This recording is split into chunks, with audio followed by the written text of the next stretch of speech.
Bismillahirrahmanirrahim. Assalamualaikum warahmatullahi wabarakatuh, and a very good morning. Welcome to this special session. We have two great individuals who will be joining us from Jakarta. One is the Deputy, Mr. Muhammad Neil Al Himam, and of course the main feature thereafter will be our Minister, His Excellency Minister Sandiaga Uno, who's the Minister of Tourism and Creative Economy, who will be joining us at about 11:45 a.m. So the topic for discussion for our session this morning is on ASEAN Digital Initiatives.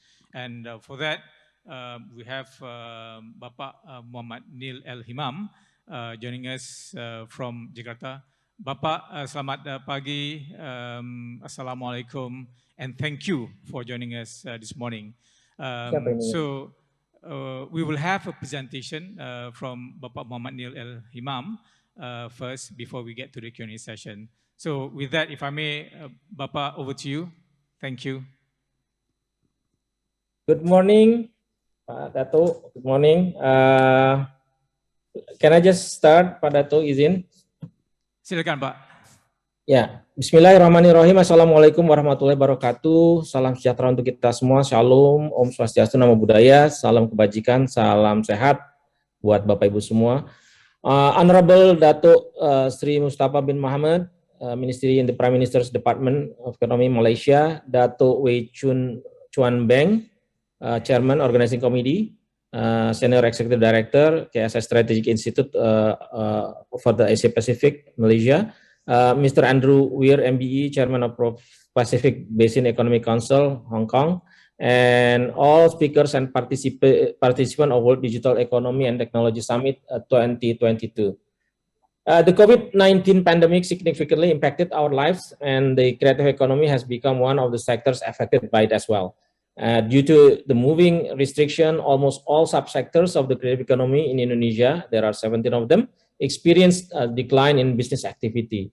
70% of creative economy projects were canceled. 67% of creative industries experienced a sales decline, and only 8% were able to improve their sales during the pandemic, especially for the digital ones. Indonesia has a total population of 272 million people, and 64% of them, or around 175 million, are already connected to the internet network, and about 160 million are active on social media. The number of people exposed to digitalization prove that Indonesia can take advantage of the digital information technology advancement. Indonesia digital economy also has enormous potential, and based on data from Economy 2022 by Google, Temasek, and Bain, digital economy contribution to Indonesian economic growth is $70 billion in 2021. That means 49% year on year. And the development, we also predicted that it could be increased by $146 billion in 2025. And those are because the acceleration in digital transformation because of the pandemic. So within 2 years, we saw an accelerated transformation in the digital sector. On the other hand, the contribution of the creative economy to Indonesian GDP reached 7.5%, putting Indonesia in third place in the world in terms of the percentage of creative economy contribution to the GDP, after the United States with Hollywood, of course, and South Korea, maybe through their K-pop.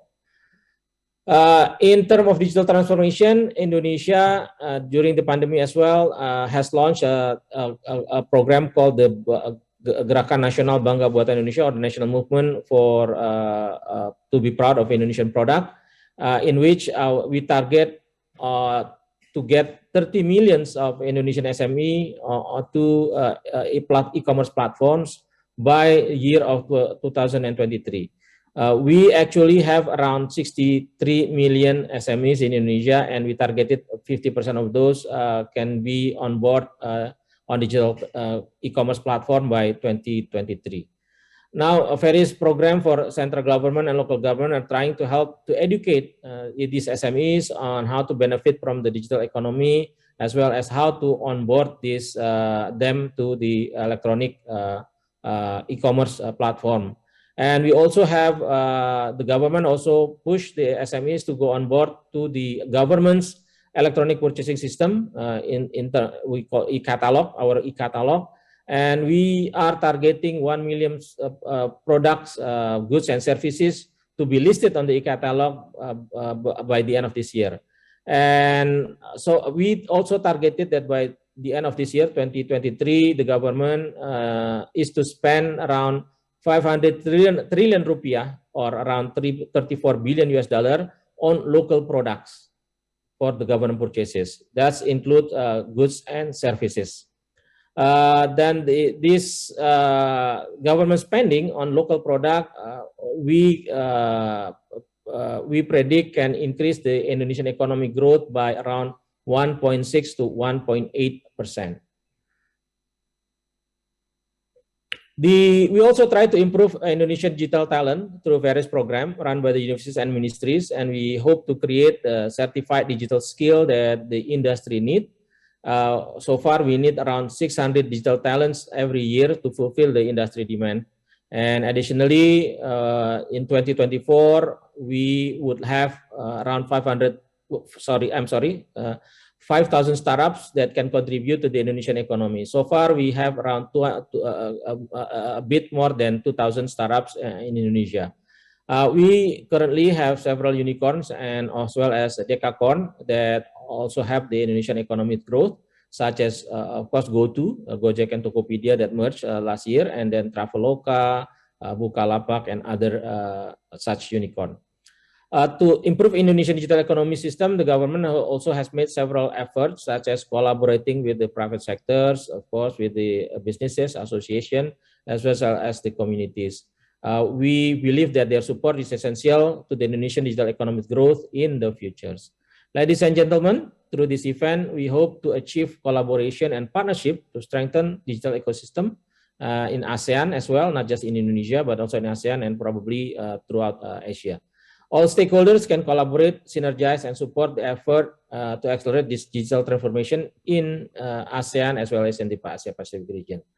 I think that's all for me. Thank you to all participants. Stay safe and stay healthy. Terima kasih. Wabillahi taufiq walhidayah. Wassalamualaikum warahmatullahi wabarakatuh. Waalaikumsalam warahmatullahi wabarakatuh. Terima kasih Bapak Muhammad Neil for that very exciting presentation on the state of the digital economy in Indonesia. And I believe we'll be soon joined by Minister Sandiaga Uno. And for the benefit of our audience here, I guess Minister Sandiaga Uno is not new to many people in the corporate sector. He is the founder of the investment firm Saratoga Investama Sendaya, which is publicly listed on the Jakarta Stock Exchange, and which has got a market capitalization of about $2.5 billion US. Now,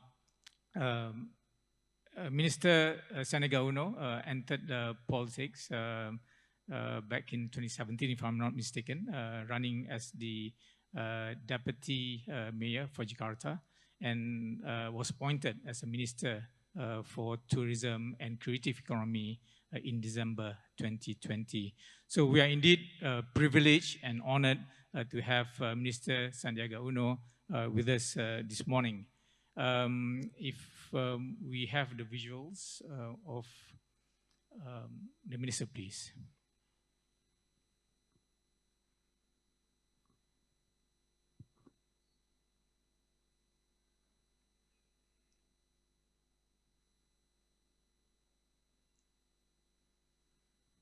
Well, while waiting for Minister to come online, if I may just continue a little bit. Now, at the beginning of his leadership at the Ministry of Tourism and the Creative Economy, as well as the head of the Tourism and Creative Economy Agency, Minister Sandiaga Uno brought the concepts of innovation, adaptation, and collaboration. Now, innovation, to his mind, is needed because in a short time, there must be a fundamental change in revamping the tourism sector and the creative economy. adaptation is needed, considering that Indonesia is faced with the COVID-19 pandemic. So the tourism industry and the creative economy need to adapt to new habits, or also known as cleanliness, health, safety, and environmental sustainability, or CHSE. And meanwhile, collaboration is needed because to restore the tourism sector and the creative economy requires the involvement of all parties. Now, again, while waiting for Minister to come online, the Minister being in charge of the creative economy, I understand is also very active in social media. And I understand that he has got some 8.8 million followers on Instagram. And just for comparison, that's actually the same number of followers that our Datuk Sri Siti Nurhaliza has got as well. So 8.8 million followers. So it's a serious business, if I may.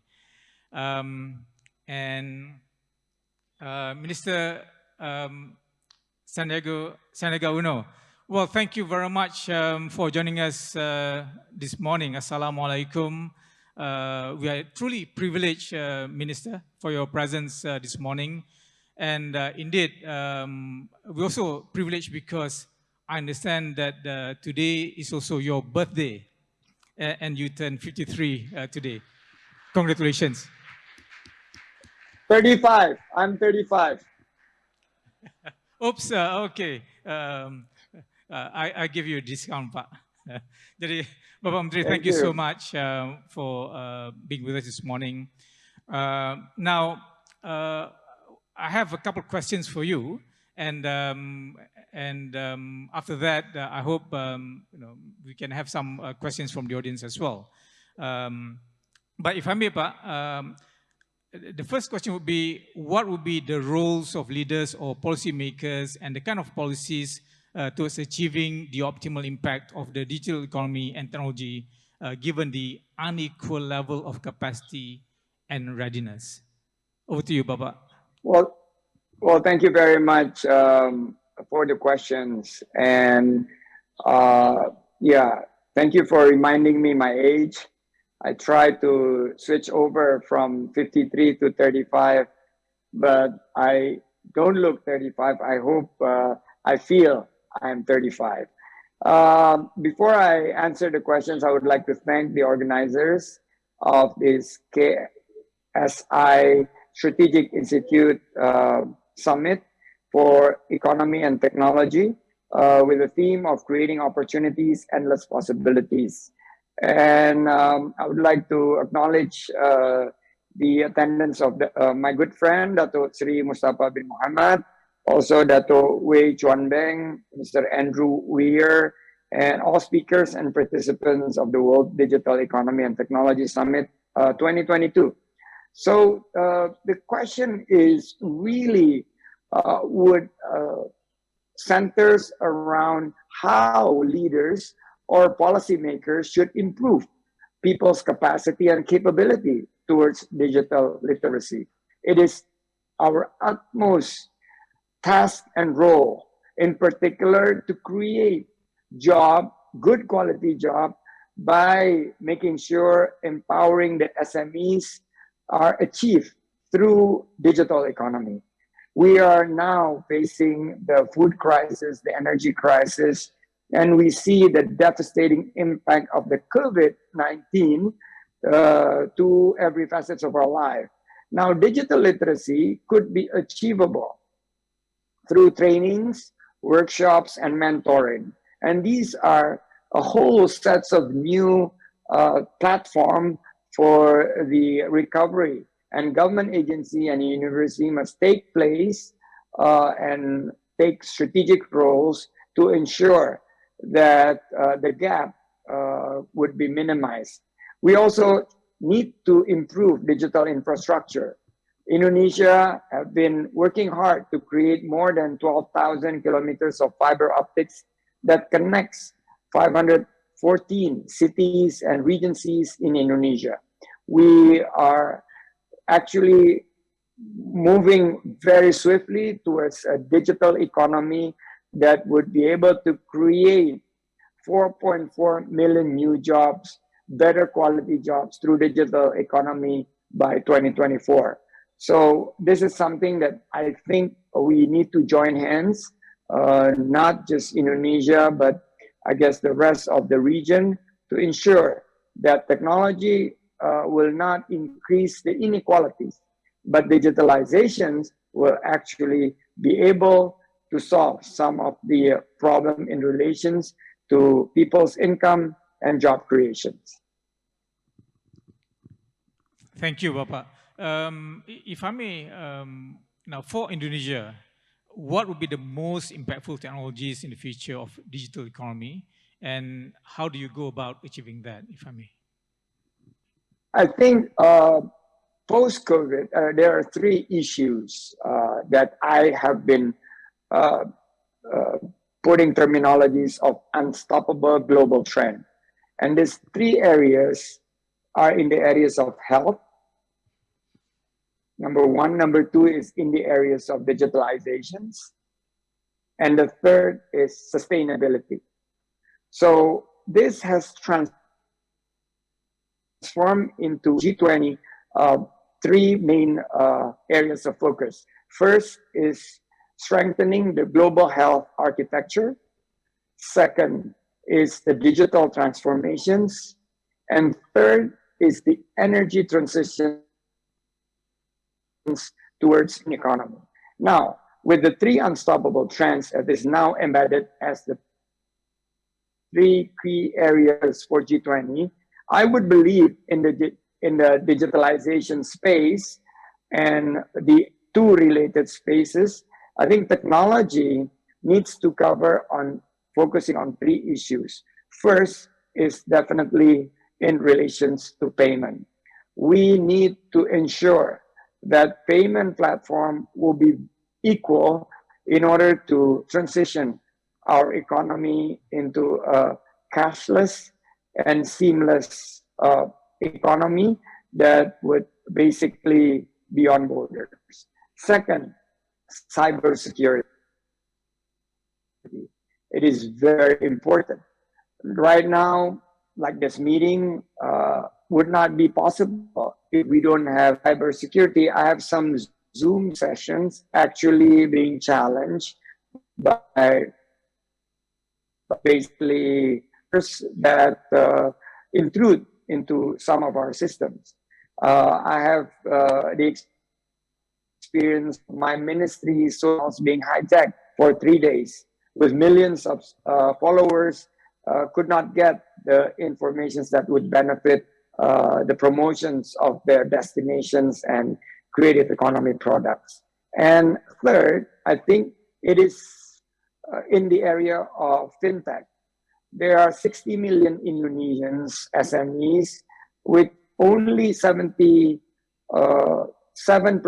of them have connectivity and only less than 23% have access to financials and capital. Therefore, we need to push. And beyond all, there's this new metaverse technology that we could use to interact and help the quality of promotions in terms of tourism and creative economy. We don't need expensive equipments or high internet bandwidth that we could, as long as we have this ability to collaborate. 5G is only available in major cities now in Indonesia, but we hope to have it available throughout the country by 2025. And finally, there's a need for IoT market. The Internet of Things market in Indonesia is just quite large. And the market share of IoT in Indonesia is estimated to grow rapidly. And the value will reach about 444 trillion by 2022. So this is something that I believe we need to put our capital and get our mindset to process these opportunities and make sure that technology will help us create a much better livelihood for the people. Thank you, Pak Sandiaga Uno. Now, we have 5 minutes left. I would like to give the opportunity to the audience here and also on Zoom. If we have 1 or 2 questions, and one from the ballroom here. Please, that way. Thank you, Sandiaga. The question is relating to what we have heard from His Excellency Pascal Lamy just now about digitalization. Is that the trend towards globalization or deglobalization? So it seems that we have heard about India setting up the open network digital commerce, and we have also heard what you have shared about bringing 30 million SMEs in Indonesia online to trade in the form of e-commerce. So does it mean it is more localized and more nationalized than globalized moving forward? Thank you. Thank you, Dato' Wei. Over to you, Pak Dato' Menteri. Wei, this is going to be very, very interesting because the trend for tourism and creative economy will be more personalized, localized, customized, and smaller in size. However, the mantra of innovations, adaptations, and collaborations will be key. So I have moved my ministry to think about how do we collaborate more. We call it collabor action, meaning that in the past, compete, destinations against destinations, Center for Creative Economy against Center for Creative Economy. Now we think how we can collaborate. I have been asked to lead the ASEAN Tourism Forum, and the ASEAN Tourism Forum, the countries within the purview of ASEAN are now looking forward as single destinations. How do we get people who visit Bali would also consider visiting Langkawi in the new extended post-COVID length of stay and quality of spending of the new era of tourism? For instance, how do we create a clustering system that would only be available through our collective actions together? So yes, in a way, we will become personalized, customized, localized, and smaller in size. But at the outset, I think there is a huge potential of us continuing the collaboration. And globalizations have been basically challenged and being blamed for some of the inequities, for some of big countries bullying smaller countries. Now I think there's a chance for us to, through our working hand-to-hand together, to actually move the narratives in terms of how we benefit together through collaborations. And we will open up, I think, a more, I would say, entrepreneurial collaborations, whereby we push innovations, adaptations, taking more risk, being proactive within the platform of working together. So I think I'm very hopeful, I'm very optimistic, and I think post-pandemic, we will have huge opportunities to work together. Thank you, Dato. Thank you, Pak Menteri. If you can take one question from Zoom, please, Zaim or Vun. Please go ahead. Sorry, apparently none came through.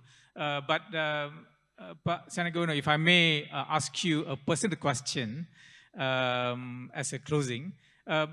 If I may, we all know you from my days at Maybank and having operations in Indonesia.